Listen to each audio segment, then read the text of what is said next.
Alright guys, welcome back again to another video. Today we are installing a wideband gauge, air fuel ratio gauge on our turbo Civic. This is a 97 Civic and we just installed a turbo, so go check that out in my previous videos. The last video we did was a boost gauge, and in my opinion, a boost gauge and a wideband gauge are the two main things you kind of need to really monitor that your car is running decent. So today we're doing a boost gauge, and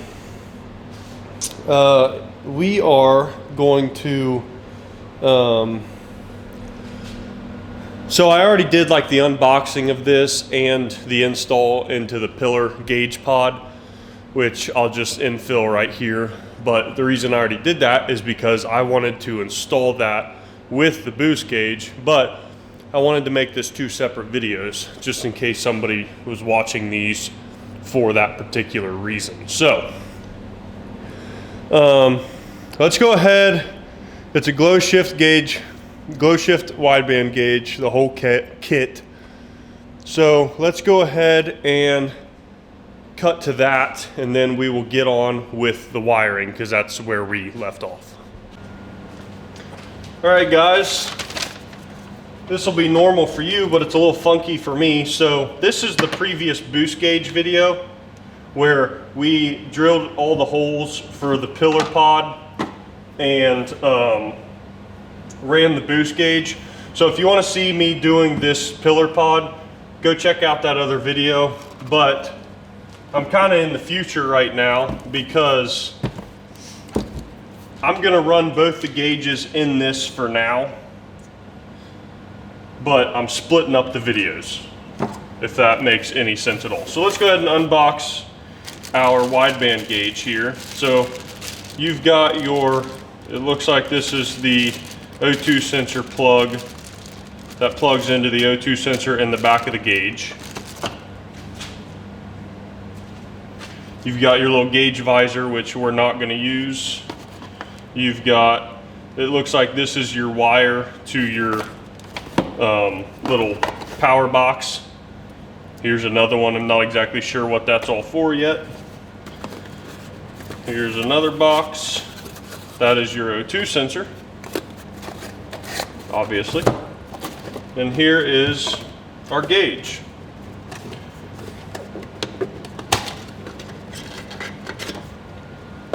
So we've got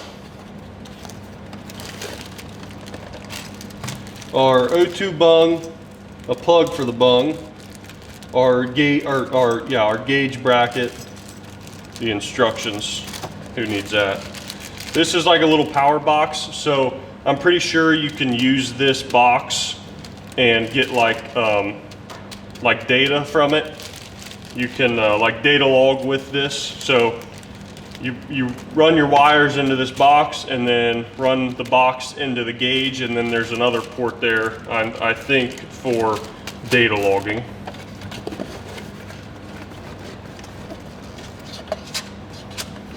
And here's our gauge, which has one plug in the back of it. So let's go ahead, take our wires and everything out there. I'll be doing the boost gauge and the wideband gauge at the same time, and run it into the gauge pod.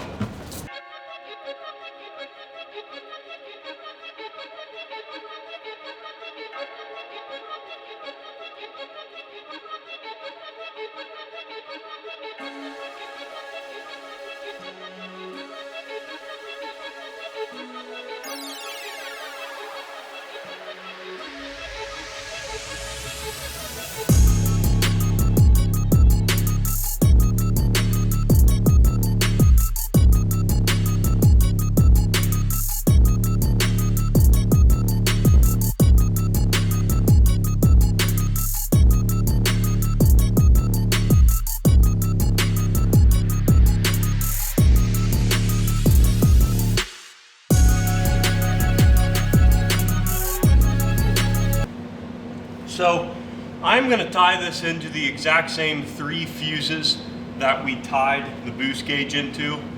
And basically you need your yellow wire on the gauge is a 12 volt constant source.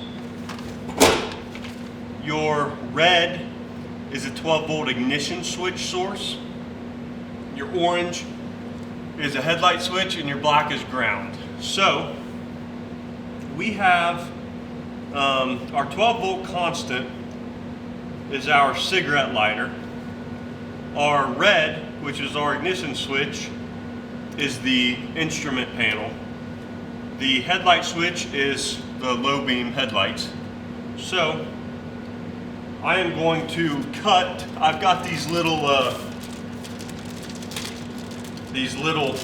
wires that you can plug into a fuse and then run another fuse circuit off of it. So that is what I'm using, and I am going to cut what I already have done, which kind of sucks, but oh well.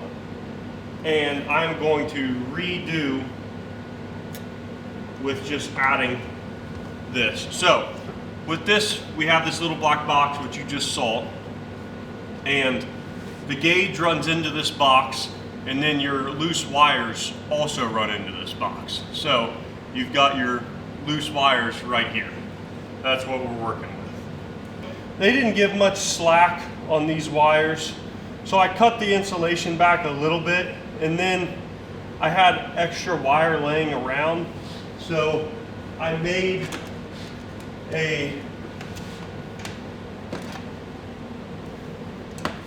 an extension for my ground wire, because I made it like a plug extension. So I'm going to plug it into the ground on here, and I'm going to take it to this metal plate that I have on the side, and it has 2 threaded holes in it. I don't know what they're for, but they're empty, and I'm going to use them. So I'm grounding it to the metal plate on the side of the car. Now, you can ground it wherever you want on any metal, as long as it's grounded to the car. So now we're going to go ahead and connect these to our wires on the boost gauge.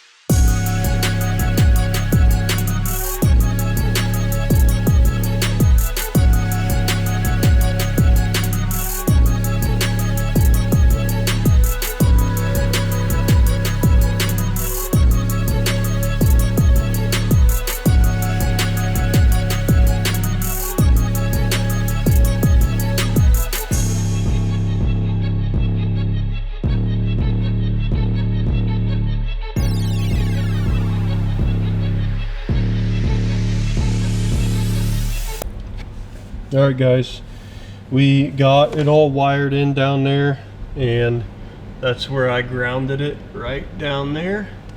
So I'm going to test it before we button everything back up, but I've got everything plugged into this, well, not everything. I've got the power and the gauge, it's labeled on the box, plugged into this box. So it should power up when I turn the car on now. Hopefully I don't need the gauge plugged in, but let's go ahead and try it.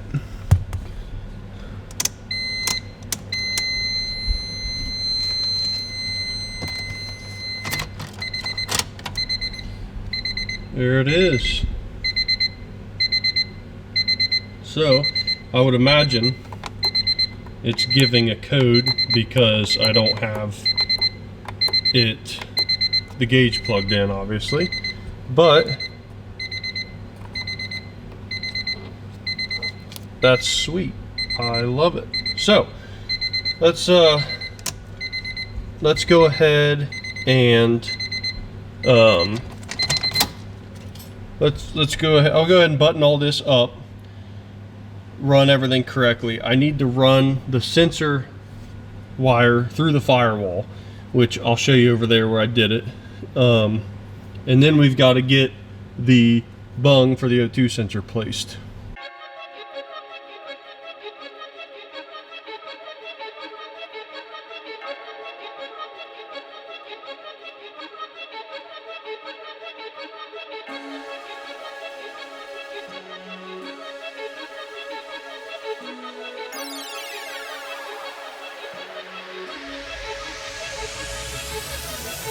Okay guys, now we're in the engine bay. We have to take the downpipe off to put the bung in there, but before we do that, here is our wire, our cable for the sensor. I'm running it out of a little hole that I had in my firewall over here. I don't know if I have enough room, but I'm gonna try to run it that way and down because our sensor is gonna be over here. So let's try to run this behind everything here and see what we can come up with. Oh yeah, we should have plenty of room here.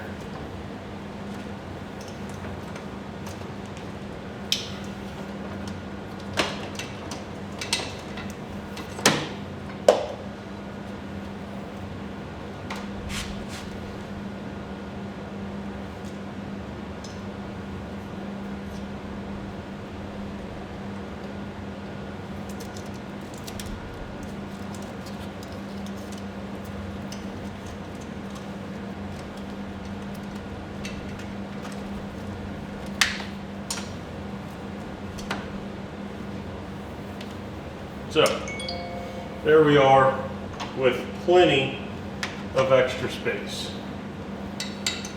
So now, we need to figure out where we're going to put the downpipe. Let me show you the instructions here.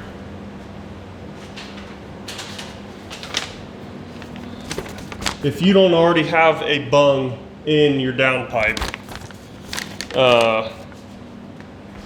it'll tell you that you have to place it right like that. 10 degrees over 0 horizontally. I'm gonna have to show you my placement on this when I get it out of the car, but I also have to mark a location for my regular car O2 sensor. So that one, I think on the instructions it says you want your sensor 3 feet downstream. But I personally think that's a little excessive, but you do want to have it angled. You don't want to have it straight flat, because then straight flat or angled upward, because then condensation can collect on it. So I'm thinking our regular vehicle O2 sensor I'm going to put right here on top. And then our wideband I'm going to put down here on this straight. However, I'll show you in a minute. I'm gonna need to tilt the bung.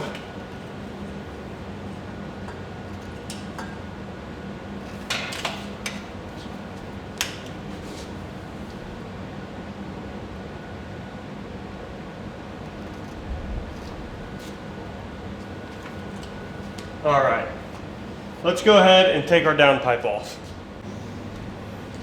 All right, sorry guys, I think I forgot to hit record when taking this off, but it's pretty simple. And it's homemade, so I doubt any of yours will kind of be the same. So, right here is gonna be our O2, or our AFR gauge sensor.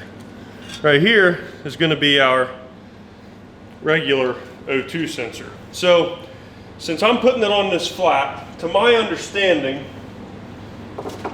this is my old sensor. To my understanding, I shouldn't just put it like that. I should try to angle it up a little bit. Now right here, I can just throw it in there because that's angled down. And the reason is because you don't want condensation getting in these holes. That'll ruin your gauge. So you want it angled up a little bit. So it's kind of weird since I'm putting it on the vertical, but oh well. So now we need to drill some holes. Now this is stainless, so drilling holes sucks.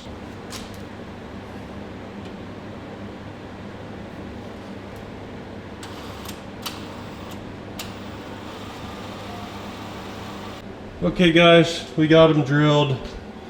It was not very easy because, like I said, drilling through stainless sucks. Honestly, the bit that helped me the most was this step bit here. I just bought this on Amazon and I will link it down below in the description because I love it. So there's our downpipe. Now I'm gonna have Landon weld these bungs in here. This one, I'm gonna have him angle it a little bit and we should be good. So let's cut to Landon welding. Okay guys, it's been a few days, but we're back. Landon got a little busy and couldn't weld the O2 bungs right away, but he did get them welded. They look great. So now all there is left to do is throw this back in the car and that's it. Start it up, see how bad our wideband, our air fuel ratio is. So yeah, let's just go and throw it back in real quick.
Alright guys, I think we got everything back together.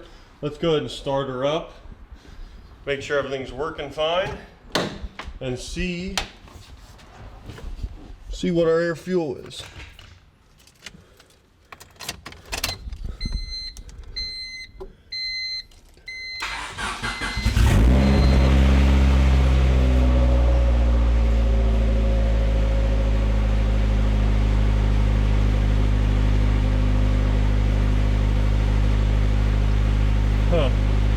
Well, it looks like we might have an issue. It's not reading, and I don't know why.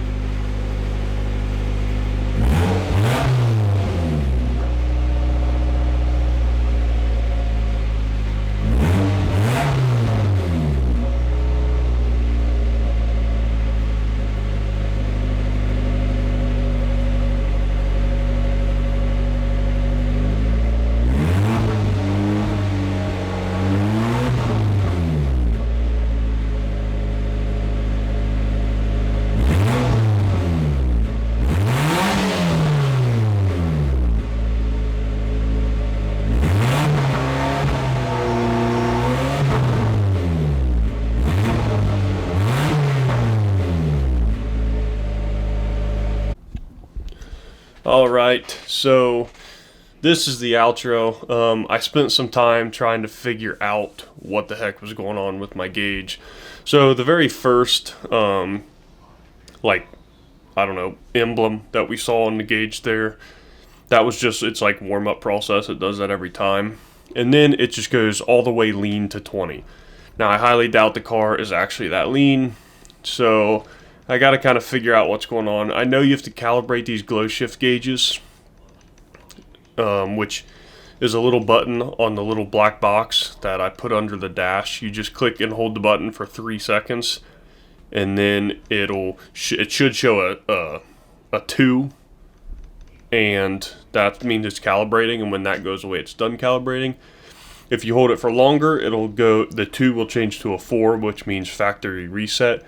And if it says, I think if it says 3 or 5, that means there's a problem with your sensor. 3, And then if it says 5, that means there's a problem with your little black box, I think. So, anyway, I mean, kind of a weird way to end the video, but that is the gauge install. So now I have to figure out why mine's reading all the way lean. Let me know if your guys' is doing the same thing, or if you had this problem and you fixed it. But I'll make another video once I get it fixed, driving the car, seeing what it is, but I'll give you an update on that. So I hope you guys enjoyed this video. I hope I was able to help you install your gauge, and stay tuned for more. Thanks, guys.